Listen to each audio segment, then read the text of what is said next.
세상의 다양한 공동체에게 있어 소위 양극화의 문제는 정치나 경제 같은 특정 분야가 아니더라도 그 구성원들이 점점 더 다양한 방면에서 예전보다 더 심각하게 경험하는 일종의 고통입니다. 한 공동체 안에서 부와 권력이 만들어내는 불균형도 불균형이지만 그것 말고도 의견이 나뉘고 원망과 또 시비가 들끓기는 그 어떤 이슈에 관해서도 흔합니다. 그래서 공동체는 동질감을 누리기보다 차이를 주목하고 갈등과 반목으로 고통스러워하죠. 만약 그런 경향이 교회 안에서마저 그저 그런 것이려니 하고 용인되면 어떻게 될까요? 교회는 그리스도를 우리의 주님으로 인정하고 예배할 때만 잠시 공동체일 뿐 서로 간에 신뢰와 사랑을 나누는 것은 없어도 괜찮은 것일까요? 마침 우리는 우리 교회 세비전 그 두 번째로 모임에서 연합으로 신앙 위인에서 공동체로라고 하는 기치를 말합니다.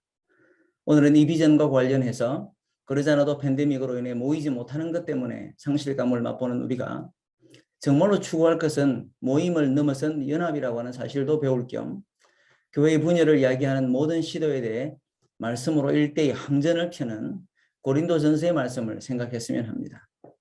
그래서 오늘 설교의 부제는 교회의 하나됨을 해치는 오해에 대한 일대의 항전이라고 정했습니다. 교회의 연합과 하나됨을 가르치는 다양한 비유적 표현들 중 교회는 몸이다 라고 하는 표현은 무척 흥미롭습니다.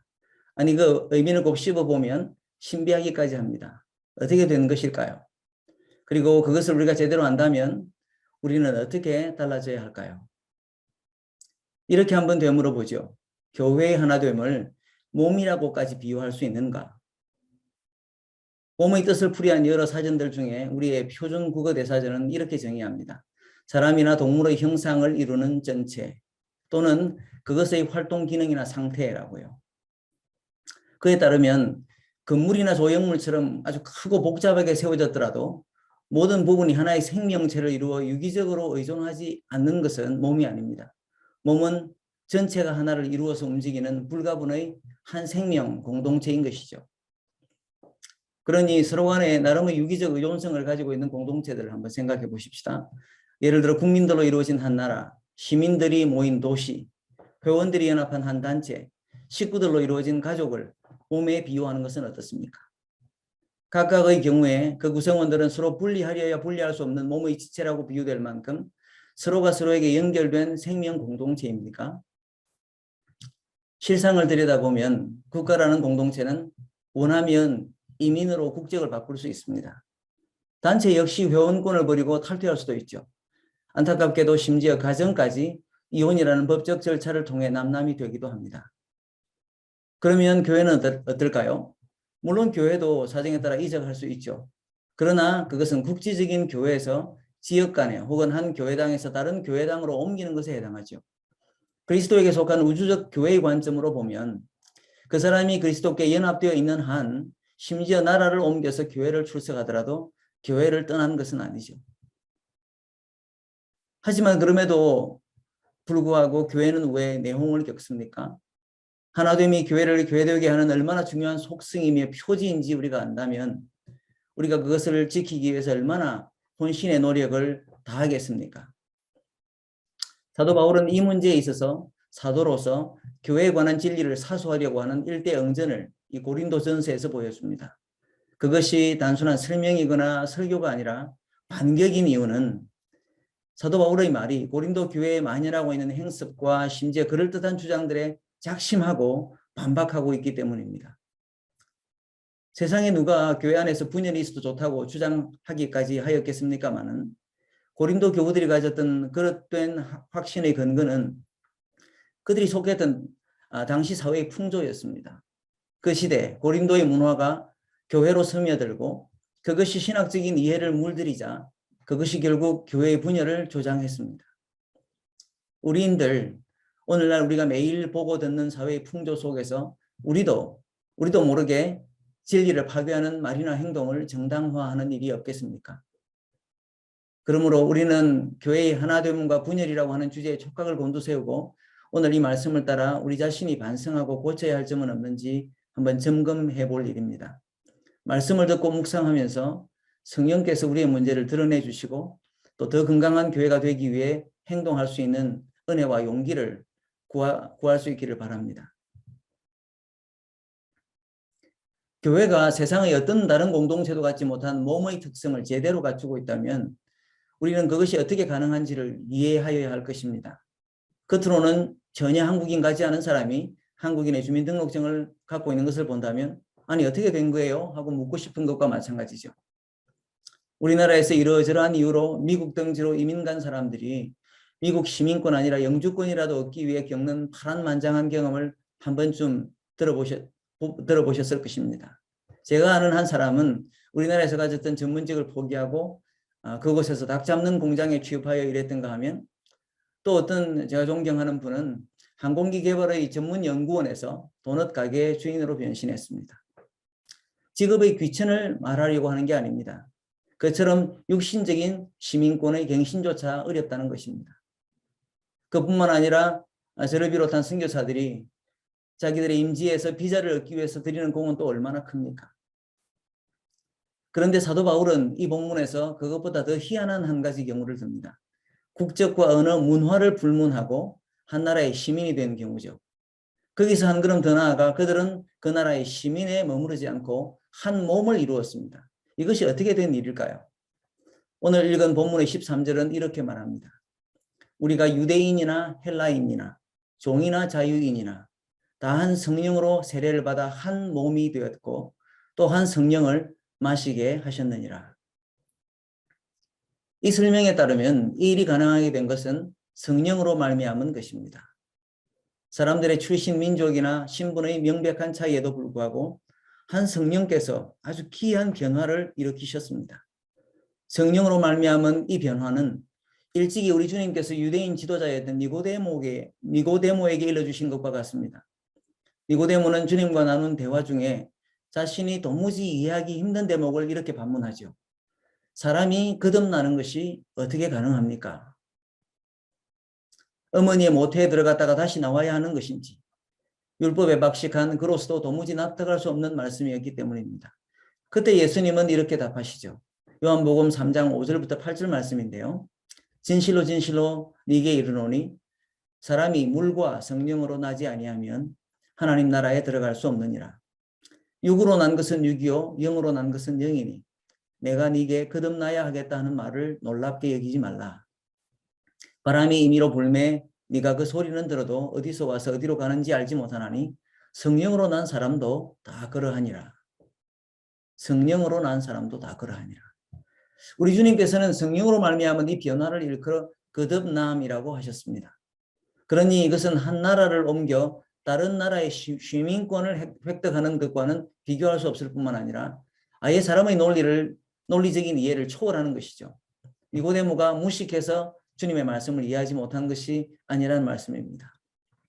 니고데모에게 말씀하신 우리 주님의 설명이 마치 큰 붓으로 몇 행만에 그린 그림 같은 것이라면 사도 바울은 고린도전서의 이 본문에서 성령으로 말미암은 이 거듭남의 의미와 성격을 좀 더 구체적으로 보여줍니다.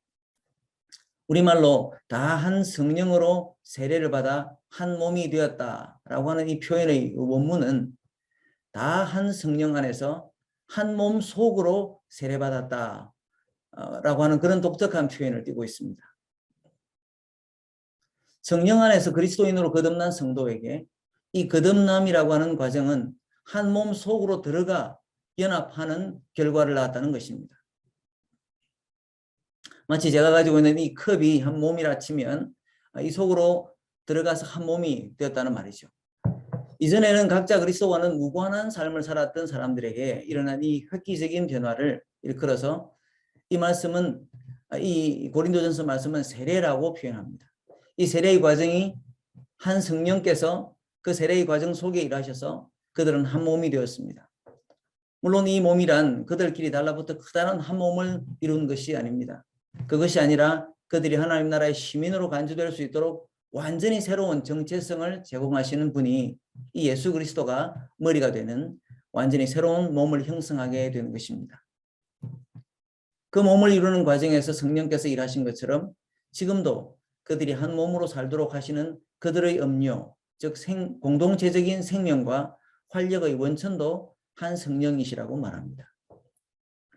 이렇게 성령으로 말미암아 그리스도인이 된 사람들이 실제로 그리스도의 몸으로 간주되는 것은 그 누구보다도 사도 바울 자신에게 가장 충격적인 것이 아니었을까 싶습니다.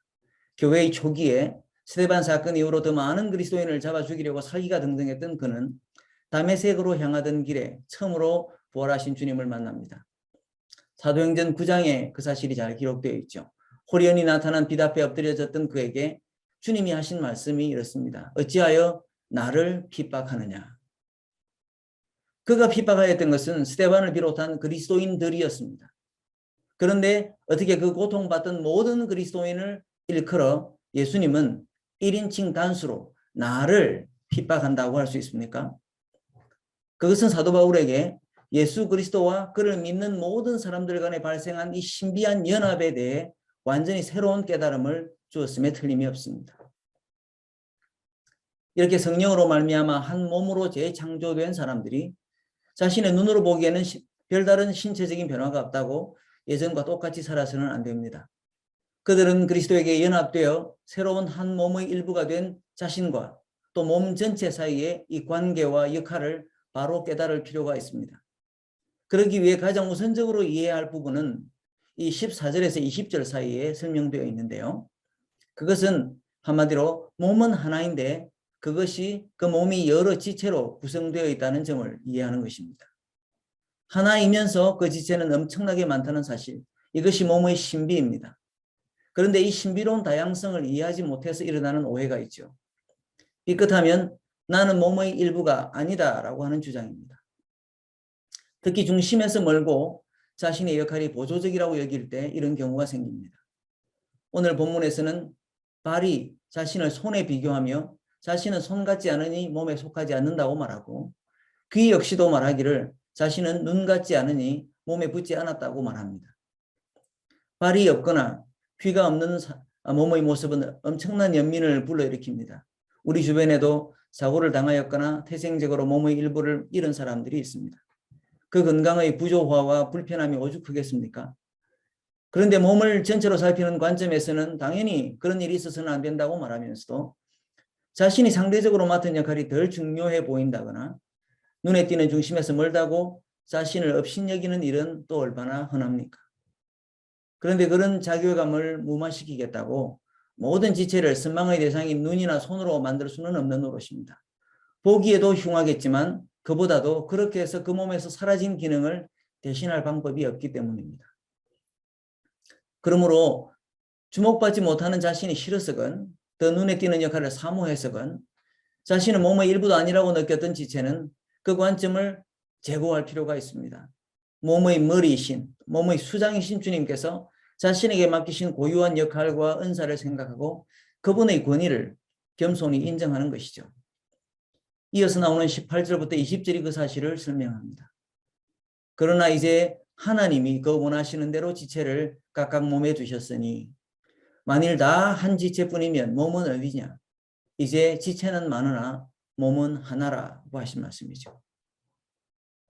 이렇게 주님 앞에 겸손하게 인정하는 그것에 따른 영광은 자신이 주님이 머리가 되는 한 몸에 참여한다는 것입니다. 그리스도께서 머리이신 한 몸의 말이죠. 이 본문이 설명하려고 하는 몸의 본질은 그리스도의 몸인 교회라고 하는 사실을 잊지 마십시다.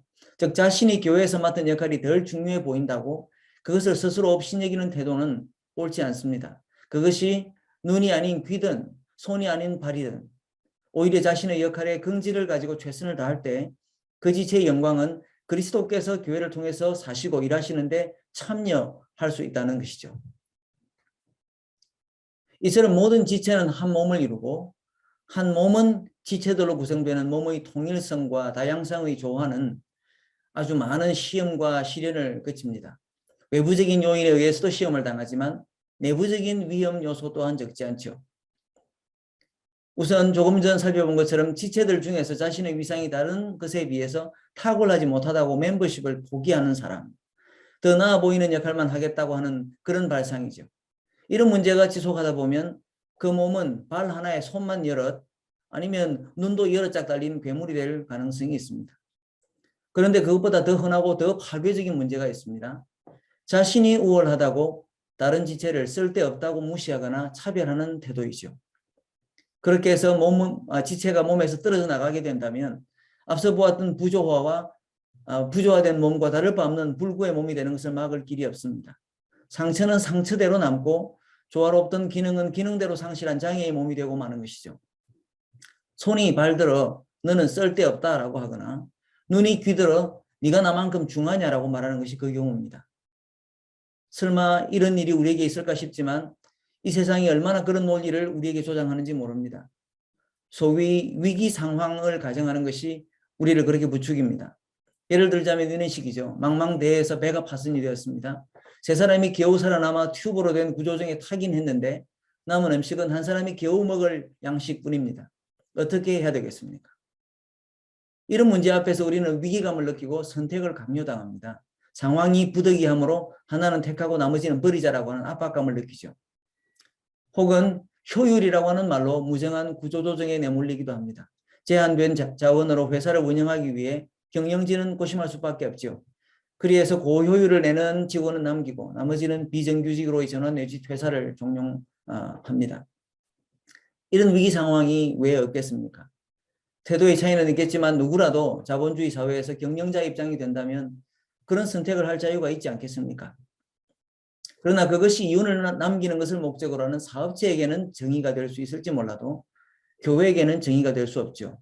교회는 이익을 전제로 하지 않을 뿐 아니라 오직 전체로서 하나를 이루고 그 하나가 전체를 섬기는 all for one, one for all 이런 운명 공동체이기 때문이죠. 교회는 소위 교회의 성공과 발전, 미래지향적인 고부가 가치를 위해 자기 신체의 일부를 쓸데없다고 하거나 버리기로 결정하는 몸이 아니라는 말입니다. 그렇기 때문에 다시 한번 말하지만 이 몸, 이 교회라고 하는 몸은 운명 공동체입니다. 얼마 전에 TV에서 건무력증이라고 하는 아주 희귀한 질병을 앓는 20대의 아들을 둔 그 가정을 소개하는 TV 프로그램을 시청한 적이 있습니다. 그 가정은 대전에 있었는데요. 이런 아들을 둔 중년의 부부는 50kg 정도 되는 아들에게 산을 보여주겠다고 덜치 없고 그 높은 산을 오르는가 하면 마라톤 풀코스를 휠체어에 태워서 달리기도 했습니다. 어떤 사람들이 보기에는 그 아들 때문에 부모의 인생이 다 날아갔다고 하지 않겠습니까? 그 아들은 끊임없는 돌봄을 필요로 한 것으로 보였습니다. 그러나 그 부모에게 묻는다면 그것이 자기들의 보람이며 인생의 의미라고 할 것입니다. 부모의 돌봄을 받고 행복해하는 그 청년 역시 자신이 취미 되고 있다는 자책이 아니라 부모와의 사귐을 행복해하고 있었습니다. 그들이야말로 제가 보기엔 운명 공동체로 보였습니다. 지체들이 한 몸을 이루어 섬김으로써 하나 된 기쁨을 맛보는 공동체, 그리고 그 공동체로서 달성해야 할 어떤 목표보다 그것이, 그 사랑이, 그 기쁨이 우선하는 것이죠. 그 가정이 더 넓은 아파트로 이사하는 것보다, 그의 아들이 큰 기업체의 간부나 유명인이 되는 것보다 가족 안에서 내가 너를 위해 존재한다라고 하는 희생적 일체감이 우선인 것이죠. 교회도 마찬가지입니다. 교회의 임무를 숫자나 크기로 환산할 수 있는 복음의 확산으로 생각하면 오산입니다. 눈에 띄는 선교사의 숫자, 개척한 교회의 숫자, 출석하는 교회의 크기, 그런 사이즈에 현혹되어서는 안 된다는 것이죠. 교회를 이루는 지체들이 얼마큼 그리스도와 연합하여 한 몸으로 하나님을 예배하는가가 교회의 교회됨을 이루는 핵심입니다. 그 지체들이 얼만큼 그리스도와 연합하여 한 몸으로 하나님을 예배하는가 말이죠. 그런 연합이 있은 후에야 비로소 그 복음의 본질을 세상에 드러내고 또 다른 사람을 그렇게 훌륭한 몸으로 그리스도께서 머리가 되시는 그 몸으로 교회 안으로 초대하여 드릴 수가 있는 것입니다. 한편 몸이 여러 지체들로 구성되어 있으며 그 지체들 중 어느 누구도 홀대받아서는 안 된다라고 하는 사실을 사도 바울은 다소 해부학적으로 설명을 하는데요. 눈에 띄지 않으면서도 오히려 중추적인 기능을 수행하는 몸의 지체들이 얼마나 많으냐 하는 것입니다. 심지어 의학이 발달한 현대에 이르러서도 별 볼 일 없는 기관이라고 치부되어 온 지체들이 있습니다. 그 이유도 아주 우스꽝스럽습니다. 몸이 진화하는 과정에서 쓸데없게 되었다는 것이죠. 그러나 연구를 거듭하면 할수록 쓸데없는 지체가 몸에 붙어 있는 것이 아니라 그 비밀한 기능을 사람들이 몰랐을 따름이라고 하는 사실이 점점 밝혀지고 있습니다. 대표적으로 맹장이 있는데요. 제가 의학 전문가는 아니지만 어떤 저널에 보니 크기도 작은 데다 급성 맹장염이 생기면 사람을 위험에 빠뜨릴 수 있으므로 가족력이 있는 사람은 미리 제거해도 상관없다라고 하는 그런 의구심을 가졌던 존재인데, 지난 12여 년 전 정도부터 의학계 발표된 바에 따르면 오히려 맹장이 비상시에만 작용하는 좋은 박테리아의 저장고 역할을 할 가능성이 높다고 합니다. 그렇기 때문에 몸에서 눈에 띄는 정도로만 그 역할을 높이 사거나 그렇지 못한 것은 이게 홀대하는 그런 경향이 있어서는 안 된다는 것이죠. 오히려 눈에 보이지 않는 것, 스포트라이트를 받지 못하더라도 필수적인 몸의 지체가 있는 법입니다. 사도 바울은 그 점을 22절에서 이렇게 설명하죠. 그뿐 아니라 더 약하게 보이는 몸의 지체가 도리어 요긴하고 우리가 몸의 덜 귀히 여기는 그것들을 더욱 귀한 것들로 입혀주며 우리의 아름답지 못한 지체는 더욱 아름다운 것을 얻느니라 라고요. 그러면서 이런 지체와 지체 간, 지체들과 몸 전체 간의 뗄래야 뗄 수 없는 관계에 대해서 한마디 결론을 덧붙입니다. 26절입니다. 만일 한 지체가 고통을 받으면 모든 지체가 함께 고통을 받고 한 지체가 영광을 얻으면 모든 지체가 함께 즐거워하느니라. 너희는 그리스도의 몸이요 지체의 각 부분이라. 그러니까 고통이든 영광이든 지체들은 한 몸이라고 하는 전체로서 그것을 공유한다는 말입니다. 그런데 그 몸이 다름 아닌 교회이기 때문에 그리스도를 머리로 한 거듭난 한 몸이기 때문에 한 지체가 고통을 받으면 그 몸 전체, 즉 그리스도의 몸이 고통을 당합니다. 영광도 마찬가지죠. 그리고 이러한 사실을 망각한 채 그 이유가 무엇이든 교회의 지체를 무시하거나 차별하는 것은 다른 누구보다도 앞서 그 몸의 머리이신 그리스도께 고통을 주는 것입니다. 사도 바울은 일대응전으로 반격으로 이 말씀을 쓰고 있다고 말씀드리지 않았습니까? 고린도 교회가 어떤 오해와 그릇된 주장을 펼치고 있었기에 사도 바울은 이런 대응을 할 수밖에 없었던 것일까요? 고린도전서 여러 곳에서 사도 바울은 자신이 사람들이 보고를 통해 들었거나 편지를 통해 읽은 것으로 추정되는 고린도 교회의 생각과 주장을 여러 번 언급하고 있습니다. 예를 들어서 고린도전서 14장 37절 말씀이 그런 것인데요. 만일 누구든지 자기를 선지자나 혹은 신령한 자로 생각하거든 내가 너희에게 편지하는 이 글이 주의 명령인 줄 알라. 아주 강하게 말씀하죠. 신령한 자 혹은 탁월한 영성을 가진 사람으로 인식되는 것은 당시 고린도 교회의 열망이었던 것으로 보입니다. 그러나 이 영성에 대한 그들의 이해는 사도 바울이 가르친 복음과 대치되는 것이었습니다. 심지어 그들은 자신들의 영성이 사도 바울보다 뛰어난 것으로 여겨서 바울의 사도적 권위에 의심을 제기했죠. 물론 모든 사람들이 그랬던 것은 아닐 것입니다. 하지만 누구는 아볼로파라고 하고 누구는 바울파라고 하고 누구는 게바, 베드로파라고 하고 이렇게 내부적인 분열의 조짐을 보인 것도 그런 뿌리를 갖고 있었던 것으로 보입니다. 특히 고린도전서 1장에서 4장 내내 사도 바울에게는 지혜와 변론이 없었고 그가 가르친 것이 밥이 아닌 젖 먹이는 수준에 그쳤다고 하는 그런 표현은 아볼로 같은 교사가 고린도 교우들의 이런 경향에 잘 부합되게 가르치는 그 지혜, 소피아와 대비되었기 때문입니다. 소위 지혜와 지식 그리고 영성 이 세 가지는 당시 사회의 열망을 잘 반영하면서 고린도 교회가 추구하던 3대 가치라고 불릴 만큼 고린도서에서 수시로 언급됩니다. 그들은 지혜와 영성을 추구하는 것을 교회의 하나됨과 예배의 질서보다 더 중요하게 여겼습니다. 대표적으로 방언을 말하는 것은 영성을 나타내는 가장 현저한 표식으로 보고 너도 나도 그것을 하려고 했었죠. 사도 바울이 보기에 방언 자체는 하나님에 관한 신비를 경험하고 하나님을 증거하는 데 유익한 은사였음에 틀림이 없습니다. 그러나 그것을 추구하면서 그리스도 안에서 하나된 몸을 해치는 태도를 취하면 그것은 정말로 주님과 복음을 섬기는 일이 아니라는 것입니다. 그런데 그런 것들을 고상한 지식과 또 영성과 함께 높이 쳐주는 사회에서 그저 자신을 인정받고 싶고 과시하고픈 욕구 때문에 그러는 것은 아닌지 하나님을 경험하는 것이 아니라 그런 욕구 때문은 아닌지 교회는 점검해 보아야 한다는 것이죠. 우리도 마찬가지입니다. 하나님께 대한 열심과 그분을 섬기려고 하는 아름다운 의도에서 출발했더라도 어느새 자신이 그리스도 안에서 한 몸의 일부인 다른 지체를 판단하는 자리에 있다면 그들보다 앞서서 무엇인가를 이루려고 경쟁하는 그런 위치에 있게 된다면 우리는 자신도 모르게 원래의 목적을 잃어버린 열심 당원이 되어 있는 것입니다. 그 열심을 믿음이라고, 그런 열정을 사랑이라고 간주해서는 안 되겠습니다. 안타깝게도 고린도 전후서에 나오는 당시의 교회가 바로 그 점을 오해하고 있었습니다.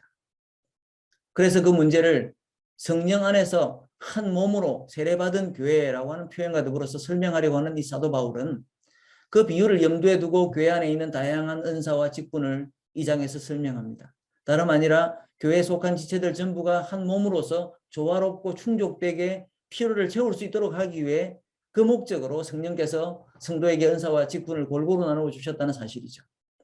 그래서 이 비유가 나오는, 몸에 관한 비유가 나오기 바로 직전인 12장 초반 11절까지는 다양한 은사를 설명했고, 또 이 비유가 나온 그 뒤편인 12장 후반부 28절에서 31절까지는 여러 가지 교회 안에 있는 직분들을 설명합니다.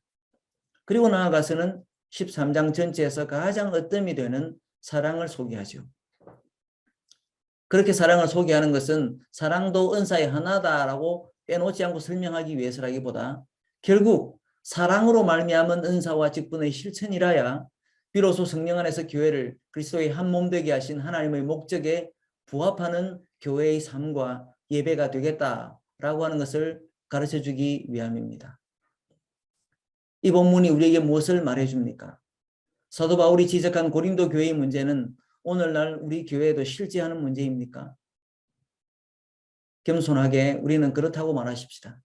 하나님 앞에서 우리는 큰 은혜를 입고 서로를 보듬어 안으며 이때까지 왔습니다. 상처를 주기보다는 은혜와 사랑을 서로에게 끼치며 살아온 것도 사실입니다. 그러나 우리라고 완전했겠습니까? 우리라고 완전했겠습니까?